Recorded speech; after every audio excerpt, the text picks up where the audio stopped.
Do you find yourself stuck in this overthinking pattern of trying to figure out how to heal, either from a physical condition or a mental emotional condition, and then not sure even what the next step is to take? I'd like to share with you how I shift from my overthinking mind, which definitely has a tendency to take over, being a highly sensitive person, and into our greatest source of intuition so that we can tap into our own inner wisdom, which we all need in order to heal. Blessings. This is Brenda Carey, and I'm a holistic healer for highly sensitive souls. And my intention for this channel is to share wisdom and insights that I have learned from my own healing journeys so that you can awaken your own inner healer. And let's have a conversation around how many of us have learned to check out of our physical bodies, and then all that energy comes up into our minds, and it creates this pattern of overthinking and overwhelm, and oftentimes doing similar protocols or similar healing modalities, and yet expecting different results. So to give you a little bit of a backstory, because I think many of you can relate to this in some way, as I mentioned in last week's video, and if you didn't get a chance to listen to that, I'm going to put that video link in the description because I feel like both these videos kind of partner along and can bring you some insights into your own healing journey. But in last week's video, I shared my first healing journey was being diagnosed with a spinal condition called scoliosis, which is a lateral curvature of the spine. And back then, the protocol for it was being put into a plastic back brace. So think of like a corset, and it squeezed all of my internal organs as I was developing as an adolescent in hopes that it would prevent the spine from continuing to curve. That didn't happen, and eventually I needed spinal fusion surgery at the age of 19. So consequently, I had learned from a very young age that my body was not a safe place. And because of the complications and the surgery, I had a lot of pain. Maybe you have, maybe not that exact type of story, but maybe you have learned that your body, for various reasons, it could be from surgical issues, it could be from physical pain, it could be from abuse, it could be from trauma, whatever it is. And so then we have learned to check out of our bodies. And then all of that energy that is usually grounded in the body, I think, goes up into our minds. And our reptilian brain goes on hyperdrive. And we start getting into places of anxiety, of overwhelm, and thus overthinking, because we don't have the groundedness, we don't feel safe in our own bodies. And so my invitation for you today is to start connecting in with one of our greatest sources of wisdom, and that is our physical body. And you might be thinking, but how can I do that? I'm in such physical pain. And I understand that really, really well. In fact, it became more familiar to me to be checked out of my body than being checked in. For me, it was many years before I was able to recognize that my body was actually a great source of wisdom. And when I could lovingly begin to reconnect to it in a different way than I had before I had surgery, there was so much healing potential within. But it was a process. And so this was the very first step into reconnecting to my body in a loving way, and to begin to take all of that energy in my head, because I think many of us are like walking heads, and bring it down into the body.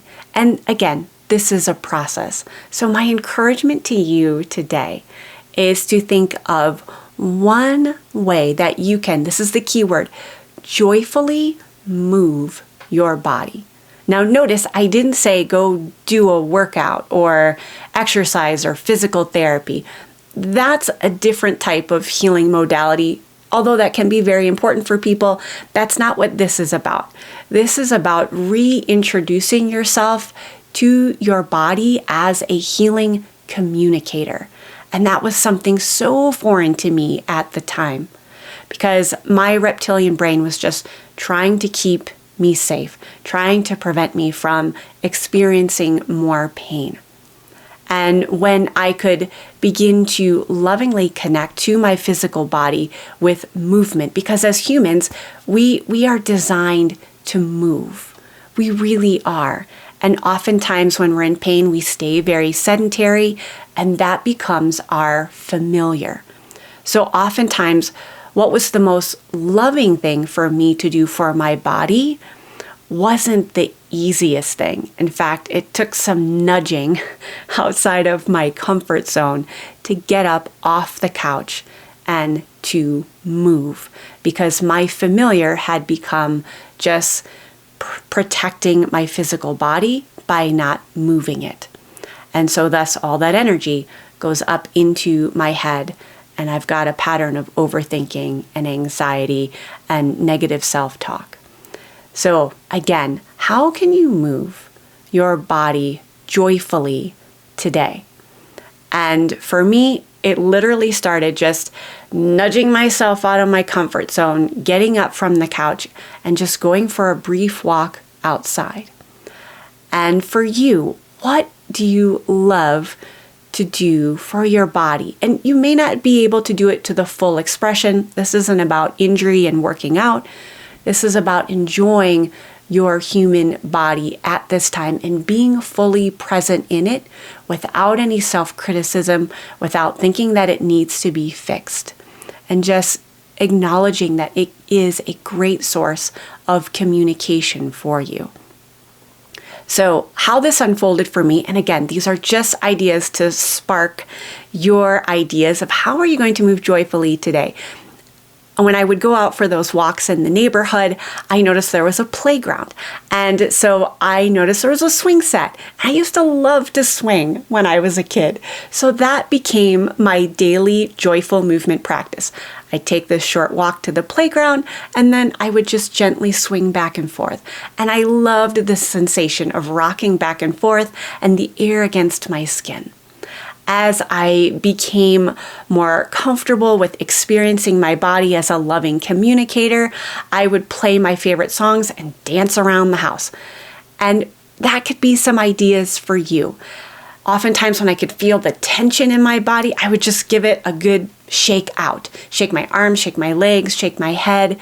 And it's not anything big movements, especially if you are in some physical pain at this time, but being able to reconnect to your body in a joyful and loving way. Because when we do this, friend, when we start bringing that energy grounded into our body, the overthinking mind starts to dissolve, slowly at first, but then we learn to connect into the wisdom, this inner wisdom that we all carry that is within our physical form. And not to say that we are our physical bodies, we are infinitely more than our bodies. We are infinitely more than our chattery minds. But this brings us to a place of feeling whole, of feeling more than our bodies, more than our minds, and feeling connected to something greater. And that is my encouragement for you.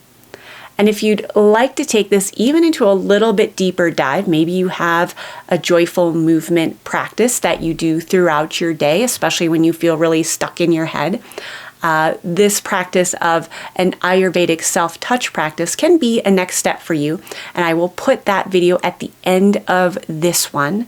This is also really good for those of you going through a lot of change, because even for highly sensitive souls, even good change can feel a little destabilizing, and a self-touch practice in a very loving way can really help you move through that. As always, if this video resonated with you, please give it a like. If you would like more videos on holistic healing for sensitive people, subscribe to my channel. And as always, blessings, so many blessings on your healing journey.